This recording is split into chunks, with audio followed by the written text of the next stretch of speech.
ሰዎች የሚለያዩት ወደ ተስፋው የሚያዩበትን በመምረጥ ወይንም የሚያስፈራቸው ነገሮች ላይ በመቆየት ወደ መረጥ ነው ነን ማለት ነው። ምኑ ነው ለሰው ልጅ ለዛሬ ትናንቱ በሳል ሆኖ ወደ ነገ የሚያሻግረው መስታወት ማድረግ ይችላል። ትናንቱን በሽታ አድርጎት መቆዘብ ክራሩ ሊያደርገው ይችላል። መጽሐፍ ላይ አንድ ማሳሰቢያ አለች። ትላንታችን ዛሬን እንዳይበልጥብን እንጠንቀቅ እምትል ምን ማለት ነው? ሰው ማለት እስከ ትናንቱ የመጣው ነው ማለት ሰው ደግሞ የሚሆነው ወደ ነገው ያለውን ታሪክ በሚጽፍበት ምናቡ ነው የሚወሰነው።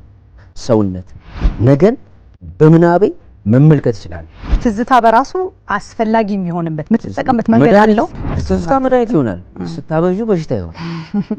እንዲሁ በትናንትና መኮፈስ፣ በትናንትና መደመም ትዝታ ይባላል። ከትናንት መማር እውቀት ይባላል።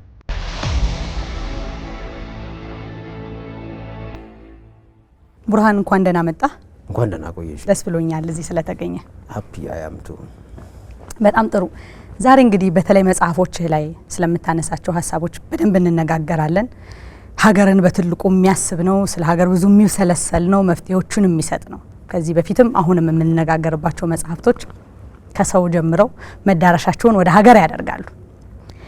ስለዚህ ስለ ሀገር በማውጋት እንድንጀምር ፈለግኩኝ። ቡርሃን፣ ሀገር ምንድን ነው ላንተ? ኢትዮጵያና ኢትዮጵያዊነትስ እንዴት ነው የሚታዩህ? ሀገር ለኔ ሰው ስለ ሌሎች ለመኖር ኃላፊነት መሰማት ሲጀምር የሚሰማው ስሜት ነው። ሀገር ማለት እያንዳንዱ ሰው ከራሱ አልፎ ለሌሎች ለመኖር ተዘጋጅቻለሁ ማለት ሲጀምር የሚሰማው ስሜት ሀገር ይባላል። ሀገርን እንደዚህ ነው የምንረዳው ባጭሩ ክሊር በሆነ ቃል። ኢትዮጵያዊነት የሚል ጥያቄ ከነሳሽልኝ ኢትዮጵያዊነት እንደ ግምጃ ቤት ነው የማየው፣ ወይም እንደ ቤተ መጻሕፍት ላይው ይችላል። በጣም በርካታ ጥሬ ሀገርነቶች ያሉት ግምጃ ቤት ነው። ያልተሰደረ ስርዓት ያልያዘ ግምጃ ቤት ወይም ያልተደራጀ ቤተ መጻሕፍት እንደማለት ነው። ኢትዮጵያዊነት እንደዚህ ነው የምንረዳው። እሱ ሲሰነድ ሀገር ይሆናል። አልተሰነደም ኢትዮጵያዊነት። በጣም ብዙ ታሪኮች አሉ የሚያስደስቱ። ለምሳሌ አድዋን የሚያክል ታሪክ በጣም አሜዚንግ ነው። በየታሪኩም ከጥንትም ጀምረን ከሺህ ዓመታትም ወደ ኋላ ተሻግረን በሁሉም የኢትዮጵያ ጽናፋት ላይ የሚወሱ በጣም ብዙ የሚያስደንቁ ታሪኮች አሉ። ለምሳሌ ግሪኮቹ በአዮኒያን ፔሪድ 5000 ዓመት በፊት ጀምረው ከዚህ ከኢትዮጵያ አካባቢ ላይ ስላለ ግብይት የዚህ ከእጣን ከምናምን ጋር ተያይዞ ያለ ግብይትን ጽፈዋል። አዮኒያን ማለት 5000 ዓመት ነው። በጣም ሩቅ ነው። አንድ ሮ ማቴሪያል ነው ማለት ነው። ስለ አፋርና ኦሮሞ ወይ ሶማሌ እነዚህ ኩሽ ህዝቦች ስታነሺ እንግዲህ 4000 3000 ዓመት ወደ ኋላ ደግሞ እዚህ ግብጾቹም ጋር እነዚህ ኑቢያ ምናምን አካባቢ የሚገራርሙ ስቶሪዎች አሉ። ንዑስ እነዚህም ታሪኮች ናቸው። ሌሎቹም ታሪኮች ስናይ ከአይሁድ እምነት ጋር ተገናኝቶ የ3000 ዓመት ታሪክ ውስጥ ታሪክ አለን በጣም። ከዛ ከክርስትናም ከእስልምናም ጋር አነሳስም ጀምሮ ታሪክ አለን እንደዚሁ አሜዚንግ ነው። ከዛ ወደ አክሱም ስንመጣ አሜዚንግ ታሪክ ነው። ላሊበላም ስንል አሜዚንግ ታሪክ ነው። ሀረር ስንል አሜዚንግ ታሪክ ነው። እነዚህ ወደ ጥያም ወደ ምንም ስንሄድ ደግሞ ወደ ጉራጌም ወደ አሜዚንግ ታሪኮች ናቸው። አልተሰነዱም ነው። እንዴት አልተሰነዱም? ለየብቻቸው ተጽፈዋል፣ ለየብቻቸው አሉ፣ አልተሳሰሩም። አየሽ፣ በጋራ ግምጃ ቤቱ አለን። ኢትዮጵያዊነት እነዚህን ሁሉ ታሪኮች ነጣጥሎ የያዘ ተነጣጠሉ ሰነዶቹ አሉ። ግምጃ ቤቱም አለ፣ አዳራሹም አለ። አዳራሹ ውስጥ ነው ያሉት። አዳራሹ በካርቷ ውስጥ የሚገኘው ማለት ነው። አዳራሿ ውስጥ ያሉትን ሰንሰለቶች እነዚህ ንዑስ ወርቆች የማገናኘትና ወርቃማ ሀብል የማድረግ ክፍተት ብቻ ነው ያለው። እንግዲህ መጽሐፎችህም ላይ አንተ ያነሳኸው እንደ ሀገርም ብዙ ደግመን የምናነሳው ጉዳይ ሌላው የትላንትና የዛሬ ጉዳይ ነው። ትላንትናና ዛሬ ብዙ ያሟግተናል፣ ብዙ ያከራክራል፣ ሀሳቡ ብዙ ይባልለታል። ሁልጊዜ ስለ ሚዛን አብሮ ይነሳል በዚሁ ሀሳብ ውስጥና ትላንት ለዛሬ ምኑ ነው? ለምንድን ነው ሰው ወደ ትላንት የሚያየው የሚል ጥያቄ ማንሳት ፈለኩ። ምኑ ነው ለሰው ልጅ ለዛሬ ትላንት? አሪፍ ነው። ሰው ባጭሩ ትናንት ነው። ዛሬ የሚባል ሰው የለም። እያንዳንዳችን ትናንትናችንን ነን። ነገ ደግሞ እስከ ትናንት ነዋ። ሐሳቤ፣ አስተሳሰቤ፣ ማንነቴ አንድም እስከ ትናንት በኖርኩት ህይወት ውስጥ ያዳበርኩት ተሞክሮዬ ነው።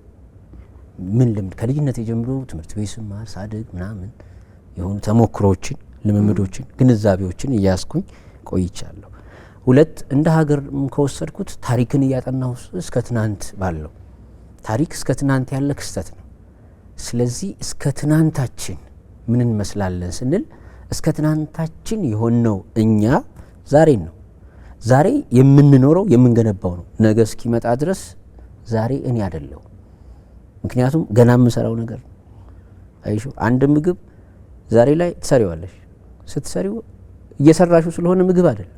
ምግብ የሚሆነው ሰርተሽ ስትጨርሽ ነው። ሰርተሽ ከጨረሽ በኋላ ያንቺን እጅ አይፈልግም። ከዚያ በኋላ ሰርቪስ ነው፣ መበላት ነው ወይም መተው ነው።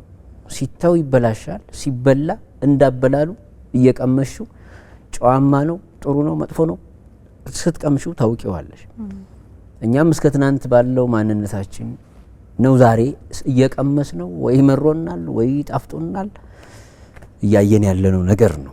ልክ ዛሬ የጣፈጠው ሰው አመስግኖ ያኑ የጣፈጠ ነገር እንዲቀጥል ሲመሰክር እያደገ ይሄዳል።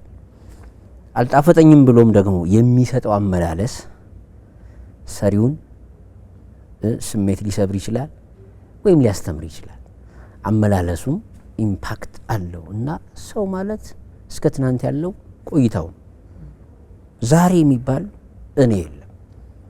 ዛሬ ለነገ ነው የምሰራው። ዛሬ በምንተያየው አሁን እያወራን ነው። ለምሳሌ ይሄ እያወራን ያለነው ነገር ምንድነው? ጭብጡ አናውቀውም። አውርተን ስንጨርስ የሆነ ጭብጥ ይሰማናል። ግን የሆነን ጭብጥ አስበን ነው የምንጀምረው። ለምን? ያ ጭብጥ ነገን ሁነን ነው የምናውቀው። ነገ መምጣት አለበት። ዛሬያችን እንዲመዘን መኖር አለበት። ስለዚህ ዛሬ የሚኖር ህይወት ነው። ትናንት የተኖረ ነው። የምንሰጠው ምስክርነት የተኖረውን ነው። ያበቃውን ፋይል በስጦታ እናበረክታለን። ዛሬም በስጦታ እናበረክት ብንል አሁን እዚህ ጋር እንኳን ያደረግን ያለነውን ዲያሎግ ካልጨረስነው መስጠት አንችልም። ስንጨርሰው ትናንት ይሆናል። እስክንጨርሰው ዛሬ ነው። ስለዚህ ሰው ማለት እስከ ትናንቱ ነው። እስከ ትናንቱም ብቻም አይደለም፣ እስከ ትናንቱ። ለምን? ብዙ ትናንቶች አሉበት ትናንት ውስጥ። ዛሬ ላይ ትናንቶቹን ነው የሚያንጸባርቀው። ትናንቱን በሳል ሆኖ ወደ ነገ የሚያሻግረው መስታወት ማድረግ ይችላል። ትናንቱን በሽታ አድርጎት መቆዘሚያ ክራሩ ሊያደርገው ይችላል። ወይ ይቆዝምበታል እየየ ብሎ ዛው ይደፈቅበታል። ወይንም ደግሞ እስከ ትናንቱ ድረስ ያለውን ጉዳይ ተምሮ ገብቶት ተረድቶት ወደ ነገ የሚሻገርበትን ብርሃንና ተስፋ ያነጽበታል። ስለዚህ ሰው ትናንቱን ነው። ትናንቱ ግን ኢዘር ኦር አለው። ወይንም ይሻገርበታል ወይንም ይጠልምበታል። ስለዚህ ከትናንት ተምሮ እስከ ትናንቱ ያለው ህይወት ደካማ እንኳ ቢሆን ተላቆት ነገን እንዲሰራበት እስከ ትናንቱ የመጣውን ጉዞ ድክመቶች መፈተሽ የሚያስችል አንጎል አለ። አንጎል ድልድዩ ነው። ሰው በጊዜ ሲተመን ትናንትን ወደ ነገ የሚያሻግረው ድልድዩ ይሆናል። አንጎል በጊዜ ከተተረጎመ እንደ ድልድይ ይታያል። ትናንትን ወደ ነገ እንዲያሻግር የተሰጠው። ካልሆነስ ድልድዩ ላይ መውጣት የሚፈራ ደግሞ ከሆነ አንጎሉ መጠቀም የማይችል ከሆነ አንጎሉ ራሱ ድልድዩ ተሰባሪ ሰማጭ ስለሚሆን ትናንቱን ሳያሻግረው እዛው ወንዝ ላይ ያሰምጠዋል ማለት ነው። ሰው እስከ ትናንቱ ያለው ማንነቱን ነው ዛሬ የሚሆነው። አሁን ማወራው እስከ ትናንት ያለኝ እውቀትን ድምር ውጤት ነው። እንዴት ነው እየተጠቀምክበት ያለው? ይሄው እንደማወራው እንደምኖረው ነው እየተጠቀምኩበት ያለው። ግን እርግጠኛ ነኝ ወደ ነገ ግን ለመሻገር እንደምጠቀም አምናለሁ። ለምን? እየማወራውም እያነጻጸርኩ ማወራውም እስከ ትናንት ያለ ጉዞ ደካማም ሊሆን ይችላል፣ ጠንካራም ሊሆን ይችላል። እሱን አወዳድሮ አነጻጽሮ ፈትሾ ተንትኖ ወደ ነገ ማየትን ሰው ብቻ ነው ባይዘው ይሄ የተሰጠው። እንስሶች ተስፋን አያውቁ፣ እንስሶች ነገን አያውቁ። የሰው ልጅ ግን ነገ የሚባል ጸጋ አለው። ነገ ማለት ምናብ ውስጥ በምናብ አእምሮ ራሱን ወደ ነገ መውሰድ ይችላል። ታይም ትራቭል የጊዜ ጉዞ አካሉ ሳይሆን ምናቡ መጓዝ ይችላል። ስለዚህ ዛሬ ላይ እዚህ ጋር ፕሬዘንት ቴንስ ላይ ሆኜ ነገን በምናቤ መመልከት ይችላል። ምናቤ ውስጥ ምናብ ማለት እንደ ቴሌስኮፕ ነው። ያ ቴሌስኮፕ ጨረቃ ሩቅ ናት አይደል? አቅርቦ ማየት ያስችላል። ስለዚህ ቴሌስኮፕ የሚባለው መሳሪያ እሱ አይደለም ይዞን የሚሄደው፣ በምናባችን ሩቅ የሆነችውን ጨረቃ ቅርብ አድርጎ ያሳየናል። ስለዚህ የምናብ አቅሙን መጠቀም የቻለ ሰው ከትናንት ከጨለማውም ከብርሃኑ ተስፋን መድረስን መሆንን ማየትና መከወን ይችላል ማለት ነው። ሰው እስከ ትናንቱ ነው ባጭሩ። የምናብ ጉልበት በጣም በዚህ ውስጥ ትልቁ ነገር ይመስለኛል። መጽሐፍ ላይ አንድ ማሳሰቢያ አለች። ስለዚህ ሀሳብ ስታወራ ትላንታችን ዛሬን እንዳይበልጥብን እንጠንቀቅ እምትል ምን ማለት ነው? በጣም ተጨባጭ ካየሽ ኢትዮጵያውያን አሁን በተለይ ጥሩ ምሳሌ ስለምንሆን ትናንት በልቶናል።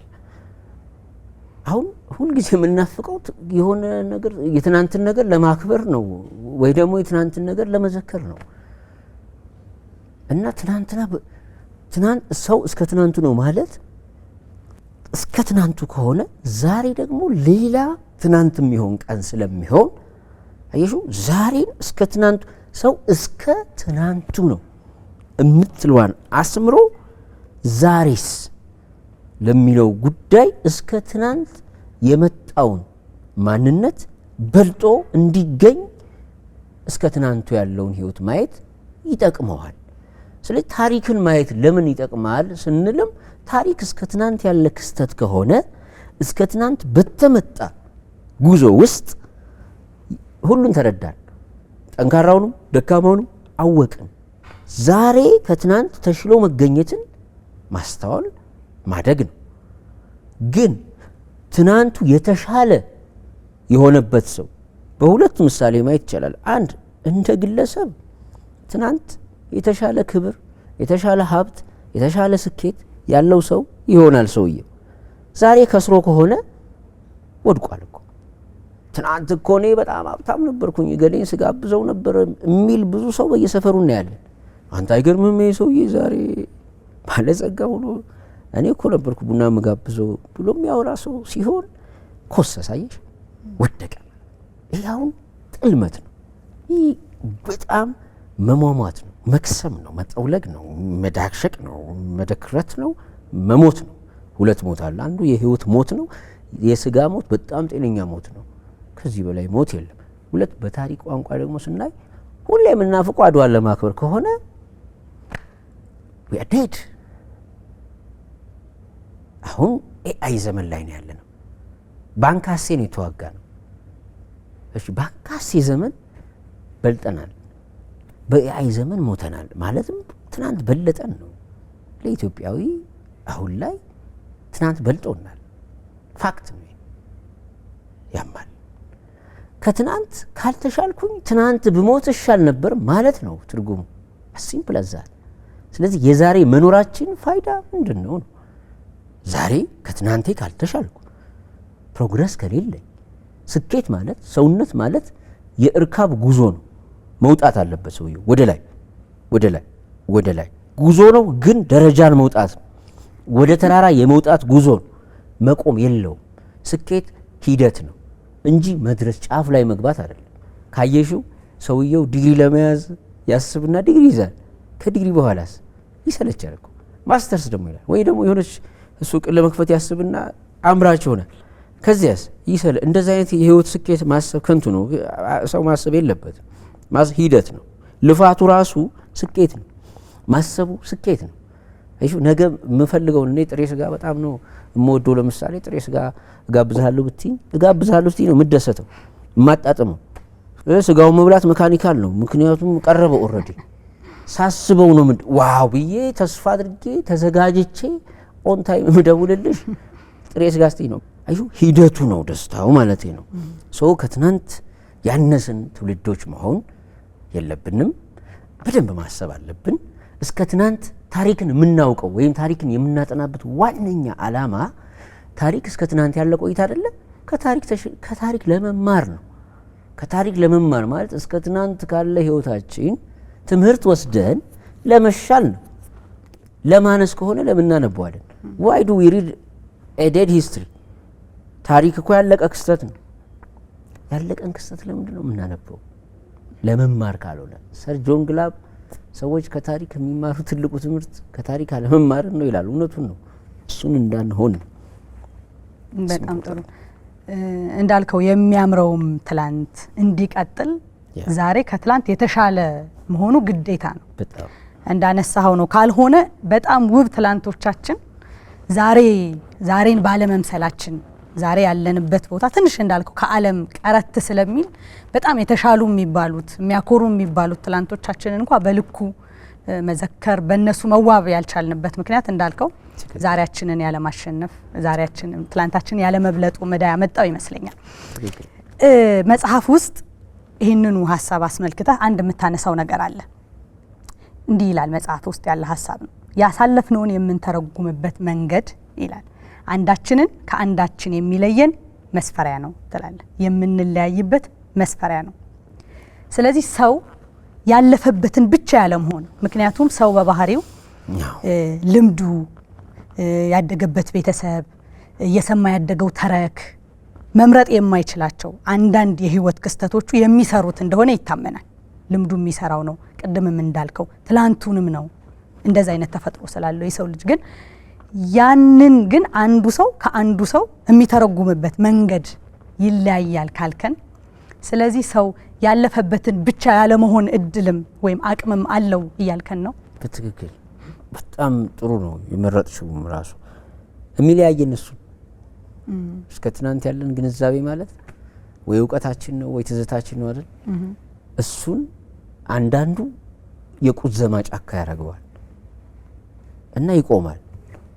አንዳንዱ ደግሞ ከዚያም ማለት በቃ ብሎ ፎርዋርድ ኢቭን አንዳንዴ መተው ያለፈውን ትቶም ጭምር አዲስ ነገር ማየት ይጀምራል። አይሹ አንዳንዱ ዘው ቁዘማ ላይ እየየው ላይ ተክዞ ማልቀሱ ላይ ተክዞ እስከ ትናንቱ ያለው ህይወት ማለት ለምሳሌ እናቱን አጥቶ ሊሆን ይችላል፣ አባቱን አጥቶ ሊሆን ይችላል፣ ታሪኩን ሊሆን ይችላል፣ የህይወት ጉዞ ሊሆን ይችላል፣ ከስሮ ሊሆን ይችላል፣ አትርፎ ሊሆን ይችላል። ዋትሶኤቨር እዛው ላይ ስታክድ ሆኖ ይቆማል። አንዳንዱ ደግሞ በቃ እስከ ትናንት ያለው እስከ ትናንት ነው። ዛሬ ኢዝ አ ኒው ዴይ ሶ ፎርዋርድ አዲስ ነገር ይመለከታል። አይሹ ሌላው ደግሞ ምንድነው ከዚህ ለወስድ የምችለው ለሰር ይመዝነውና ወይ የትናንቱን ሌጋሲ ጨምሮበት ለማስኬድ ያስባል፣ ወይንም ደግሞ አይ እስካሁን የተመጣው ይሄኛውን ትናንት ድረስ ያለው በሙሉ ልክ አይደለም አዲስ ነገር ያስፈልገኛል ብሎ ደግሞ ኮምፕሊትሊ ተላቆም ጭምር ወደ ነገ ያስባል። ስለዚህ ትልቁ ሰው ማለት እስከ ትናንቱ የመጣው ነው ማለት ሰው ደግሞ የሚሆነው ወደ ነገው ያለውን ታሪክ በሚጽፍበት ምናቡ ነው የሚወሰነው። ሰውነት ሰው እስከ ትናንቱ ዛሬ እኔን ቡርሃን ብለይ ስትይ እስከ ትናንት ያለውን ማንነቴን ግን እንደሆን የምፈልገው እስከ ትናንት ለሆንኩት ነገር ከትናንት በፊት ባሉ ዛሬዎች የጻፍኳቸው ማንነቶች አሉ፣ የተሳሳትኳቸው ጉዳዮች አሉ። እስከ ትናንቴ ነኝ ማለት እስከ ትናንቴ ድረስ ስኬቶቼም ስህተቶቼም አሉ፣ አውቃቸዋለሁ፣ እመዝናቸዋለሁ። መቼ? ዛሬ ድልድዬ ስለሆነ ዛሬ ለምን አይሹ ወደ ነገ ነዋ መሄድ የምፈልገው። ስለዚህ መዝናቸውና ስህተቶቼ ላለመድገም አይደለም፣ ከስህተቶቼ ለመማር በትክክልነቶቼ ላይ ደግሞ ለመበርታት አናላይዝ በማድረግ ነገ ነው ያለው።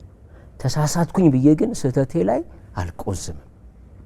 እነዚህ ፕሮግረሶች የምፈልገውን ነገ ይፈጥራሉ። ነገ ላይ ስደርስ ዛሬ የደረስኩትን መድረስ ጨምሬ ነው እምደርሰው። ስለዚህ ሰው እያንዳንዱ ሰው የህይወት ታሪኩን ወደ ነገው ባለው የምናብ ልኬት ይጽፋል። እሺ ነገን ሲደርስ እስከ ትናንቱ ያለው እለት እሱን በተሻለ ቋንቋ ይገልጸዋል። ስለዚህ የሰው ልጅ ሰዎች የሚለያዩት እስከ ትናንት ያላቸው መምጣት እንዴት ነው የሚረዱት? አረዳዳቸው ነው። ሁላችንም እስከ ትናንት ነን። እስከ የመጣነው ተሞክሮ፣ የህይወት ልምድ፣ ትዝታ ውጤቶች ነን። ልምዶቻችንን ነን፣ ሚሞሪዎቻችንን ነን፣ የምናስታውሰውን ነን። ማለት ምንድን ነው የምናስታውሰው? እሺ ሰው በሁለት ነገር ስለሚመዘን ማለት ነው። አንድ በሚያስታውሰው ነገር የተሞላ ነው። ሁለት በፍርሃት የተሞላ ነው። ፍርሃቱ ማለት ተስፋው ነው፣ ማለት ወደ ነገ የሚያየው ነው። ስለዚህ የሰው ልጅ ከሁለቱ አይወጣም። በመጀመሪያ ደረጃ ሁላችንንም ስናይ አንድ ሚሞሪያችን ምንድን ነው የምናስታውሰው? በቃ ምንድን ነው የምናስታውሰውን ስለሆነ መምረጥ ይችላል የሰው ልጅ። እሱን አሁን መርጦ የበለጠ የሚያስታውሰውን ትውስታ ሞር ያብሰለሰለው ስለሚሆን አሁን ኔጌቲቭ ነገሮችን ከሚያስታውሳቸው ኔጌቲቪቲዎች ውስጥ በጣም ቢያተኩር፣ ከሚያስታውሳቸው ፖዚቲቪቲዎች በጣም ቢያስተውል ደጋግሞ ያሰበውን ስለሚሆን አእምሮ ሞር የሚያስታውሰው የደጋገመውን ትዝታውን ነው ማለት ነው። ሶ ድግግሞሹን መምረጥ፣ ሰሌክት ማድረግ፣ የተሻለው ነገር ላይ መደጋገም ወደፊት የሚያየውን ፍርሃት ይቀንስለታል። አሁን ካየሽ አሉታ ነገሮች ላይ በጣም ስለምንሳብ ማለት ነው ከተስፋ ይልቅ ፍርሃት ይበዛብናል። ይሄ ነው አሁን ያለው። ስለዚህ ከምናስታውሰው አንወጣም። ለምን? ሰው ማለት ትውስታውን ስለሆነ ሚሞሪውን ስለሆነ። ግን መምረጥ፣ ምን አይነት መምረጥ? የተሻለ ፖዚቲቭ ነገርን መምረጥ በሌለ ብሎ ደግሞ ጥያቄ ቢያነሳስ ወደፊትን መስራት ይችላል። ለምን? ምናብ አለው። እሺ ካለ ኤግዚስተንስ ውስጥ ኤግዚስት የሚያደርግበት ሪያሊቲ ውስጥ ነው ያለው ሰው የሚኖርበት እውነታ ውስጥ አንድ ምናብ አለው። ምናብ ማለት ወደፊትን ማየት መቻል ነው። ትውስታ፣ ትዝታ፣ ማስታወስ ማለት ወደ ትናንት ያለው ነው። ወደ ትናንት የኖረው ህይወት ጭማቂ ድምር ወደ ነገ ለሚያስበው ተስፋ ወይንም ፍርሃት ቀጥተኛ ተጽዕኖ ይፈጥራል። ስለዚህ ሰዎች የሚለያዩት ወደ ተስፋው የሚያዩበትን በመምረጥ ወይንም የሚያስፈራቸው ነገሮች ላይ በመቆየት ነው። ስለዚህ ልዩነታችን ስንኖር ወይ ተስፋ አለን ወይ ፍርሃት አለን።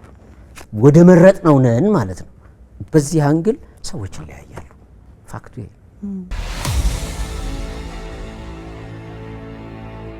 ትዝታ ሌላው ብዙ የሚነሳ ነገር ነው። ኤግዛክትሊ። ትዝታ ሲባል ብዙ ሰው በበጎ የሚያስበው ይመስለኛል። የሚዜምለት ነው፣ የሚገጠምለት ነው። መጽሐፍ ላይ ትዝታ ውስጥ ስሜት እንጂ እውቀት የለም የሚል ሀሳብ ተመለከትኩ። ምንድን ነው ትዝታ? እውቀትስ? ያ በጣም ኢምፖርታንት ነው። አንዳንዴ ስሜትና እውቀት ያወዛግቡናል። በብዛት ካየሽ አሁን በፍቅር እንኳን በጣም አፍቃሪ ሆኖ ሲለያይ በጣም አልቃሻ ነው የሚሆነው። አብሮ መኖርና መለያየት ያለ እውነታ እኮ ነው። በቃ አለፈ ብሎ ከመሄድ ይልቅ በቃ ትዝታውን መደጋገም። እሺ አሁን ቅድም ሚሞሪ ያለው ነገር የለም? እሱን እየደጋገሙ አቤት እኔና እሷ እኮ እንደው ያን አብረን አሁን ሌላ አግብታ ሁለት ወልዳ ምናምን ሌላ ዓለም ውስጥ ልትሆን ትችላለች ያፈቀራት ሴት፣ ወይንም ሞታም ሊሆን ይችላል። ግን አቤት ያን ጊዜ የነበረው ፍቅራችን ብሎ እዛው ላይ ሙጭጭ ማለት ልማድ አለብን። አሁን ልጅቱ ልክ ባሰባት ቁጥር የሚሰማው ስሜት እውቀት አይደለም። በእውቀት ቋንቋ ቢሆን what is the value of knowing that? አይሹ አሁን ያኔ እንዴት ደስ የሚል ያኔ በቃ ድንገት ዝናብ መጣና ኃይለኛ ዝናብ ደበደብን፣ ግን ምንም አልመሰለንም። በቃ እኔና እሷ እየተሯሯጥን ሄድን ብዬ ያወራሁ ነው ልበልሽ የፍቅር ትዝታዬ። አሁን እዚህ ውስጥ ምን እውቀት አለ? በቃ እኔ ግን ደስ እያለኝ ያወራሁት አይሹ ስሜቴን ለምን አዳመጥሽኝ? ደስ ሲለኝ ደስ ይልሻል። በቃ የለም እንደዚህ እንደ ጓደኛ እንደምን በቃ ስሜት እንደማመጣለን ነው። በቃ ይሄ ነው አሁን ትዝታ። የአብዛኞቻችን ኢትዮጵያውያን ህይወት ይሄ ነው። ትዝታ ነው። ጦርነትም አላየህም በማይጨው ጦርነት ጊዜ የሚል ሽማግሌ ልትሰሚ ትችላለሽ። ወይ ደግሞ አድዋን ያኔ ስናሸንፍ ብዬ ላውራ። አድዋን እንዴት አሸነፍን ቢሆን እውቀት ይሆናል። እንዴት ልናሸንፍ ቻለ? አይሹ ለምሳሌ የሆነ ኢነርጂ ዩኒቲ ምናምን ብለን እናስብ ይሆናል የሚተነተን ሲሆን፣ ግን አድዋን እኮ አሸነፍን እኮ። እሺ አሸነፍን፣ በጣም ይገርማል። አንተ እንዴት አንድ አፍሪካዊ አድዋን አሸነፍ? እርስ በርስ መሸናነፍ መከባበር አልቻልም እኮ። አድዋን አሸንፈናል ብለናል። አድዋን ማሸነፍ እንዴት ቻልን ውስጥ አይሹ ህልሞች ቢታሰቡ። አሁን ለምሳሌ የላሊበላን ታሪክ ላንሳለች። ለምሳሌ እውቀትና ትዝታ ዲፍረንሱ ያኔ የመስቀል ጦርነት ነበረ፣ በጣም ኃይለኛ ነው። አየሽ 1187 ድረስ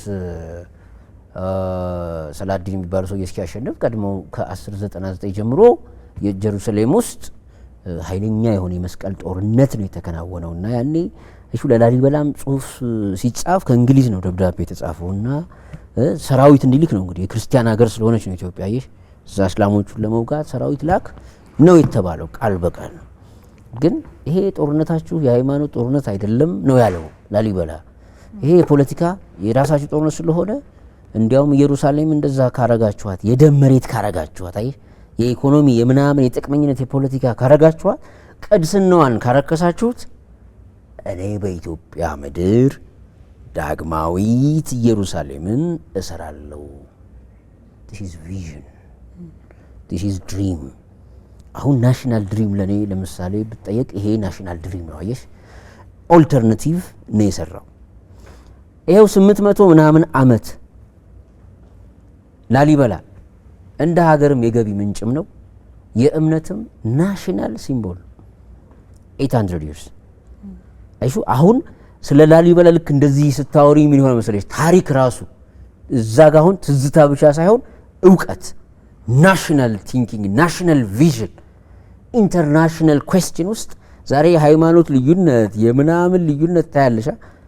ያ ላሊበላ ይሄ የመስቀል ጦርነት ሳይሆን የፖለቲክስ የምናምን የጥቅመኛ ጦርነት። ይሄንን ደግሞ የተረዳው ሰላሃዲን ይሄ ኢየሩሳሌምን ያስመለሰው ሙስሊም መሪ ዴር ሱልጣን የሚባለውን የኢትዮጵያ ገዳም በኢየሩሳሌም ጊፍት የሰጠው ዲፕሎማሲም ስትይ ኢንተርናሽናል ሪሌሽንሺፕም ስትይ ለኢትዮጵያ ይሄ አልበለጠንም ከዛሬው ዛሬ ሙስሊም ክርስቲያን ምናምን ከምንባባለው በላይ መሪዎቹ አልበለጡንም። ስንት መቶ ዓመት 800 ምናምን ዓመት። this is vision of a leader nation። ሶ ትናንታችን እንዳይበልጠን ስንል ከዚህ ተምረን ነው የምናድገው። ትዝታ ስንል አሁን አየሹ እዚህ ጋር ኖሌጅ ነው አይደለ? ኖሌጅ ተነተንኩት። ትዝታ ስሜት ብቻ ሳይሆን መረዳትም ምሳሌም ወስዳለሁ። እሺ አድዋን እኮ አሸነፍን ስንልስ እንዴት አሸነፍን? ምን ስለነበረን ነው ያሸነፍነው? እሱን አይደለም የምንተርከው። በቃ እንዲህ አንዴ ትንሽ እንዴት አሸነፍ፣ ዋው ይገርማል፣ እኛ እኮ ትልቅ ነን ነን፣ አሁን ጣሊያን ቢመጣ እናሸንፋለን። አየሹ። ስለዚህ ከትናንት ማነስና መብለጥ ላይ እንዲሁ በትናንትና መኮፈስ በትናንትና መደመም ትዝታ ይባላል። ከትናንት መማር እውቀት ይባላል። ስለዚህ ትዝታ እውቀት አይደለም። እኛ እኮ ብለን የፈለገ አክሱም ብንል አክሱም ግዙፍ ነው። አይሹ በጣም በጣም ብዙ ሺህ ጦር መርከብ የባህር ጦርነት አድርገን ነው ለምሳሌ የመንን የያዝነው።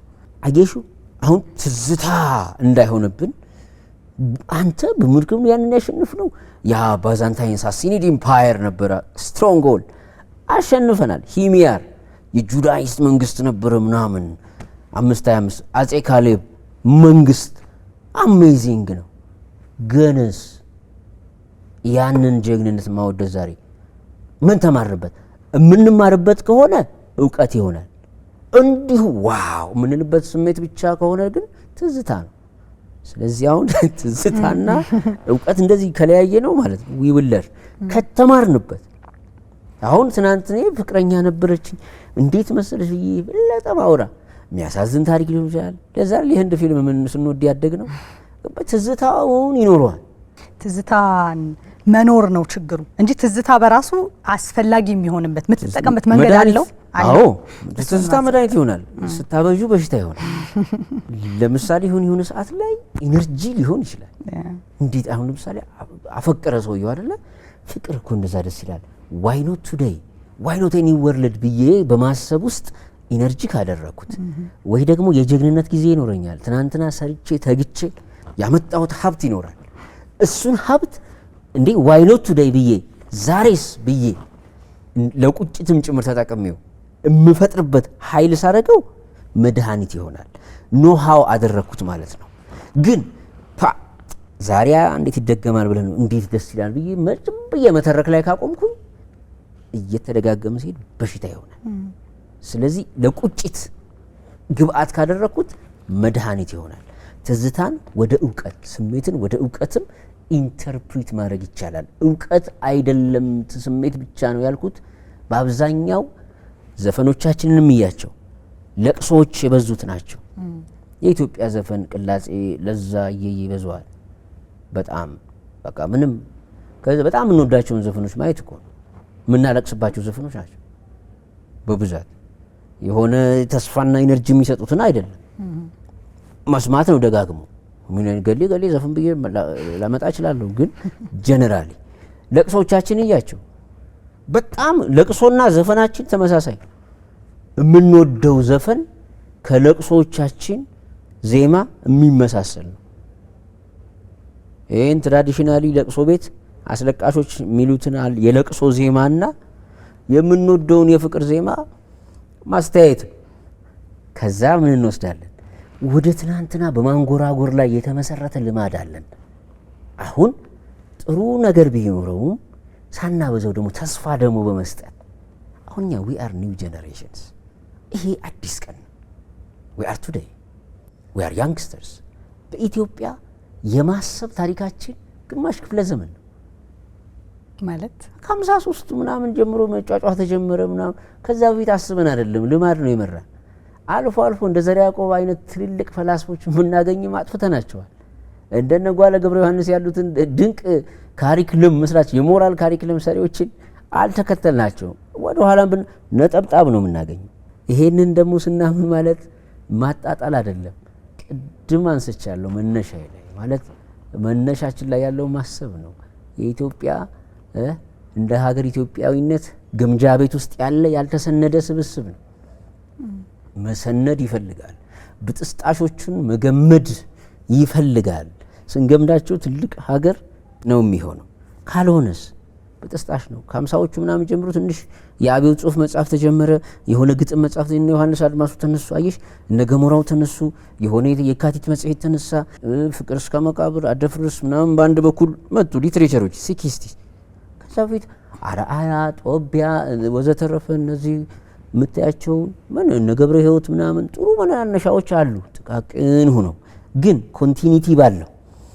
እሺ አሁን ገብረ ሕይወት ብለሽ ቀጥለሽ ለማሰብ የሆነ ጊዜ ትፈጃለሽ። ግን እነዚህ ከ50 በኋላ ያሉትን እንቅስቃሴ ጀምሮ ኢትዮጵያ ላይ ቢያንስ ዩኒቨርሲቲው እውን ሆኗል። ቢያንስ ኮንቲኒቲ ያለው እሺ 60ዎቹ የተጻፈ ጽሁፍ እንዳለው ሊትሬቸሩ ቀጥሏል። 70ዎቹም አለ 80ዎቹም 90s ኮንቲኒቲ ያለው። ሌሎቹም ነገሮች ላይ ስታይ ከነዚህ ከተማሪዎቹ እንቅስቃሴ በኋላ ትግሎችም እንትኖችም ኮንቲኒቲ አላቸው። ሶ ማሰብ በኢትዮጵያ ጉዞ ውስጥ ኮንቲኒቲ እንደ ሌጋሲም ለማሰብ መውደቅም መነሳትም መበታተን ዋትሶኤቨር ቢሆንም ግን ኮንቲኒቲ አለው። ይሄ አንድ ትልቅ አቅም ነው። ግን ፈረንጆቹ ስንል ደግሞ ቢያንስ እንግሊዝን ስንወስድ ከነ ሼክስፒር እንኳ ጊዜ ብንጀምር 400 ዓመት አይሹ የማሰብ እድሜ ያላቸው። እነዚህ ፈረንሳዮችንም ስናይ 300 400 ዓመት፣ ስፔኖች ስናይ 500 ዓመት ምናምን። አረቦቹም ድሮ ያስቡ ነበር፣ አሁን ባያስቡ ምናምን እዚህ በመሃል መውደቅ መነሳት ስላለ ማለት ነው። ሶ የኛ የማሰብ ታሪካችን ትንሽ ነው። ለምሳሌ የሃይማኖት ሀገር ነና የሃይማኖት ሀገር ነን፣ የባህል ሀገር ነን። ሃይማኖት ውስጥ ሀሳብ የለም ብሎ ማሰብ ጥያቄ ማንሳት ይቻላል። ሃይማኖት ውስጥ ዶግማ ነው ያለው። ከዛ ለሀሳብ ነፃነት ይሰጣል አይሰጥም ሌላ ጥያቄ ነው። ግን ሃይማኖት ውስጥ ዶግማ ነው ያለው። ማመን እኮ ነው። አይሹ ብሔር ውስጥ ምንድን ነው ያለው? ልማድ ነው ያለው። ከአባቶች ሲወርስ ይዋረስ አይደለ? ኢትዮጵያ የልማድ ሀገር ናት፣ የባህሎች ሀገር ናት። አንድ ሁለት የሃይማኖት ሀገር ናት። የሃይማኖት ሀገር ደግሞ ስትሆኚ ሃይማኖት ደግሞ ዶግማ ነው አይደለ? መጀመሪያ አምነሽ ነው የምትጀምሪው። ከዛ እኮ ካየሽ እስከ 66 ድረስ ለምሳሌ በፓፓል ፔሪየድ ተከትለናል እኛ። ፈረንጆቹ እኮ እስከ ኢንላይትመንት ድረስ ሴፓሬሽን ኦፍ ስቴት ኤንድ ሪሊጂን እስካሉበት ጊዜ ድረስ ሃይማኖት ሲመራ ነበረ። ከዛ ወጥተው ነው ኢንላይትመንት ያሉት። ከዛ ሃይማኖት ውስጥ የማሰብ ሰዎች ማሰብ የሚችሉበት የማይችሉ ዘርዓ ያዕቆብን አባረነዋል እኮ ስላሰብ ነው ያባረነው፣ ሌላ እኮ አይደለም። አይሹ ያሬድ እኮ አስቦ እኮ ትልቅ ስራ ሰርተዋል። ያሬድ ስንት ገጽ ታሪክ እናውቃለን። አሁን አይሹ ያሰቡ ሰዎች ነበሩ። ያሬድ አለ አንድ። እሺ ከያሬድ ቀጥሎ ተከታዩ ማን ነው? እስከምን ተከተለ መጠየቅ ነው። ደቂቀ እስጢፋኖስ ነበረ። ከዛ ከደቂቀ እስጢፋኖስ ማን ተከተለው? ምን ተከትለዋል? አይሹ እነዚህ ሰዎች ያሰቡ ሰዎች ናቸው እኮ። ጽሁፍ ቅኔ ይፈጥረናል እኮ ማሰብ ስለቻልን ነው። ግን ምን አስቀጠልን? ማን ቀጠለው? እንዴት ሆነ? ምናምን እነ ተዋናይንም እናነሳለን፣ ግለሰብ እናነሳለን። ግን ኮንቲኒቲ አሁን this is a very important ኮንቲኒየስ የሆነ ሌጋሲ እሺ፣ ተከታታይነት ያለው አሁን የ53 ዓመት ተነሳ አይደለ? ከዛ በኋላ ጽሁፎች መጻፍ ተጀመረ። አሁን የተጻፉትን ጽሁፎች ስናይ ለምሳሌ እነ ጓለ ገብረ ዮሐንስ ምን ጽፈዋል? የሞራል ጉዳይ ነው የጻፉት። ሞራል ትምህርት ቤቶቻችን ላይ ሞራል ያስፈልጋል። ትምህርት ቤታችን ላይ ሞራል ያስፈልጋል ስንላይሹ እዚህ ያ ሴኩላር ለምንለው ነገር ሞራል ብለን ስንል የሃይማኖቶቹን ፋይዳ እንድናስብ ያግዘናል። እነ ፍቅር እስከ መቃብርን ስናይ ደግሞ ሞደርኒስት ምን ብለው ፊውዳል ምናምን ሲሉ አሁን ወደ ሴኩላሪዝም የሚወስዱ ናቸው። በነገርሽ ላይ እነዚህ ትውፊትም ምንም ቢሉ እና ደፍርስ ሲመጡ ሌሎች እና ሐዲስ ሲመጡ ሬቮሉሽን የሚያመጡ ግን ኮንቲኒቲ ግን አለው። አየሽ በዚህ ግማሽ ክፍለ ዘመን ማለት ነው። ከዛ በፊትስ የሆነች ያክል ጊዜ አሁን አጼ ዘርዓ ያዕቆብ ደግሞ ላይብረሪ ጀምረው ነበር እና አምደ ጽዮን ምናምን ይታወቃሉ እኮ። የሆነች ሞመንት ላይ የሆነ ነገር ይነሳል፣ መልሶ ይከስማል። ግን ኮንቲኒየስ የተቆራረጠ ስልጣኔ ተቆራረጠ ነው የሚሆነው፣ ሌጋሲ አይደለም። ሶ የሃይማኖት ህዝቦች ስለነበርን እና የሃይማኖት ህዝብ ስትሆኚ ቲኦክራሲ አይደለ? ቲኦክራሲ ከዶግማሽ ነው የምትጀምሪው። አቡኑ ያለው ነገር ልክ ነው ነው የምትይው። አይሹ ኢማሙ ያለው ልክ ነው ነው የምትይው። ከዛ አይ በስር እኮ ማሰብ ይፈልጋል ሃይማኖት ማሰብ አይከለክልም የምትሉ የሃይማኖት ሰባኪዎች አዎ ልክ ናቸው። እሺ ጥሩ ባላችሁበት እያወራው ያለሁት ግን ኦኬ ሃይማኖት ልክ ነው ፍጹም ነው ብላችሁ ስለሆነ የምታስተምሩት አይሹ ፍጹም ነው ብሎ ነው እንግዲህ ሃይማኖት ፍጹም ነኝ ብሎ ካልጀመረ ሃይማኖት አይደለም ማለት ነው። ስለዚህ ፍጹም ነኝ ካለ የነገረሽን መከተል ነው። አይሹ ስርዓቱ መፈጸም ነው። ስለዚህ የማሰብ ታሪካችን ልጅ ስለሆነ ኢትዮጵያም አሁን ኢትዮጵያዊነትን ለመስራት ሀገር የሚሰራው በማሰብ ስለሆነ ማለት ነው። በደንብ ወደ ኋላ መለስ እያለን ለምንድን ነው እንደዚህ የሆን ነው ምን መሆን እንችላለን ወዘተ ለሚለው ፒውርሊ ኩዌስቸኒንግ ኢዝ ቬሪ ኢምፖርታንት መጠየቅ ያስፈልጋል። ትላንትን ለትዝታ ብቻ መጠቀሙ ነው ስህተቱ ብለህ ነው የምታስበው? ለማወቅ ለእውቀት ለመመርመር ቢሆን የተሻለ ያዋጣል። ለምንድን ነው ታዲያ ሰው ትላንቱን ለምንድን ነው ወደ ትዝታ የሚያደላው? ምን ስለሆነ ነው ትዝታ? ማሰብን አልተለማመደም። አሁን የማሰብን ቫልዩ ካላየ ነው ካየሹ አሁን ስሜት የሁላችንም ተፈጥሮ ስሜት ናቹራል ነው። ለምሳሌ ሁሉም ሰው ያፈቅራል። አሁን ገበሬ የከተማን ሴት ቢያፈቅር ለምን አፈቀረ ብለሽ አትኮንኙ። የሆነ ሰው የሆነ ዘበኛ የሆነች ንግስት የሆነች ቤት ሰራተኛ የሆነ ንግስት ሉላ አስወደደኝ ምናምን እንላለን። ናቹራል ነው። ስሜት ማዘን፣ መከፋት፣ መደሰት እነዚህ ናቹራል ናቸው ስሜት ስለሆኑ እውቀት አይጠይቁም። ስለዚህ ሁሉም ወደ ቀለለው ትዝታ ያመራል ማለት ነው። የኖረው ስለሆነ ትዝታ ማለት የኖርሽውን ያልኖርሽውን ትዝታ አይኖርሽም። የተኖረ ነው ትዝታ። ሐሳብስ ያልኖርከው ላይ ስራ ነው የሚኖርብህ። ስራ ነው የሚኖርብሽ። አይሹ ያልኖርሽው ላይ ወይ ትሰሪዋለሽ ወይ ማሰብ ወይ ማንበብ ወይ አሁን ማንበብ እኔ አሁን እዚህ መጽሐፍ ገልጬ ላነብ እችላለሁ። የሺህ ዓመታት ታሪክ ምናምን ላነብ እችላለሁ። ሳነባየሹ ያልኖርኩትንም ጭምር ነው ማነበው። ስራ አለብሽ። ዲፈረንሱ ይሄ ነው። ያልኖርሽውም ሰርተሽ አንብበሽ አናላይዝ አድርገሽ ነው። ስለዚህ ትዝታ ማለት የኖርሽው ብቻ ስለሆነ ግዱብ ነው እና ወደ እውቀት እንዲቀየር ግን እውቀት ምንድን ነው? አዩ የማሰብ ልምምድ በአብዛኛው ወደ ትዝታችን የምናልፈው ለምንድን ነው? ከኖርነው ውጭ የምናውቀው ነገር ስለሌለ ነው። የኖርነውን ብቻ ነን እኛ ኢትዮጵያ እናሳዝናለን እኮ ማለት የኖርነውን ብቻ ነን ማለት አስቢው።